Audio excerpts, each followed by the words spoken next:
Hey students, we're actually just going to do 2 extra problems because we were looking at the IXLs, people were getting confused, so we're going to add these on to give you a little extra help, okay? I know it's not in your notes, don't freak out, you just have to watch and listen here. Maybe pull up do it on the side of your papers.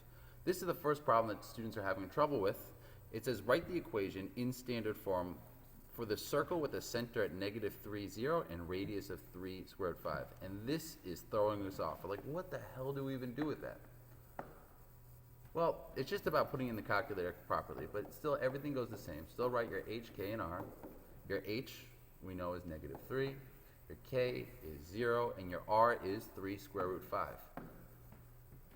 You start off the equation like you normally would do, so it's x minus h, so we plug in -3, and that's squared, plus y minus 0 squared equals, and this is what you have to put in.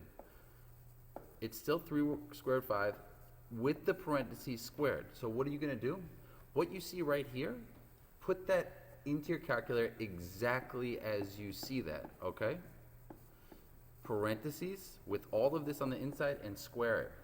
If you put that in the calculator properly, you'll get the answer. In this case, you would get 45 if you did it correctly, okay? And that would be what you put there. Anyway, we just wanted to help you out with that. You just have to simplify this part into 45 and you'll be good to go for your IXL. The second part of this lesson is a really challenging problem, but if we look through it step by step, we should be fine.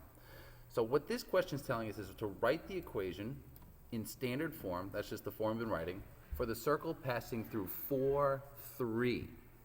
Now that's not the center, it's centered at the origin, if we keep reading.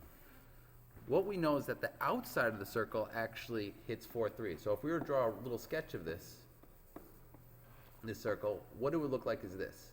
The center's at the origin, and it's 0.43, it's touched. So let's list out h, k, and r. We have h, we have k, and we have r. Now, do we know h and k? Yes, we know the origin. So we know that since the center is at the origin, h is 0 and k is 0.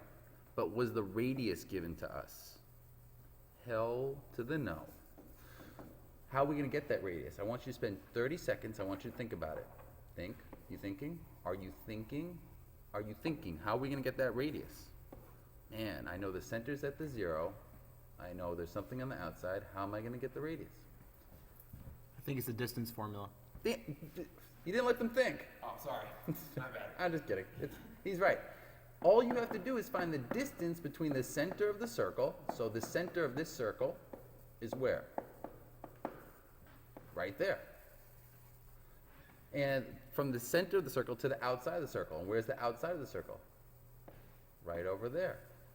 So if we can find the distance between the center and the outside of the circle, then we know the radius, because that's the radius by definition. So we're going to use the distance formula, which is, if you remember, it is the square root of x1 minus x2 squared plus y2, y1, doesn't, y1 minus y2 squared.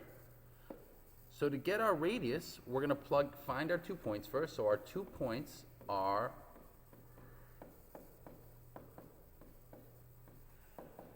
our x1 and y1, that's the first set of points, so that's 0, 0. And our second set of points is 4, 3. Now we just plug everything into our formula. Plugging in 0 minus -4 squared plus 0 minus 3 squared. Cool. We do some math. We put this exactly into our calculators. Put this exact thing into your calculator. Exactly like that, and you will get the answer of, you got it? -4 squared 16, 25, 5. 5, exactly. You put that in your calculator, boom, r is 5.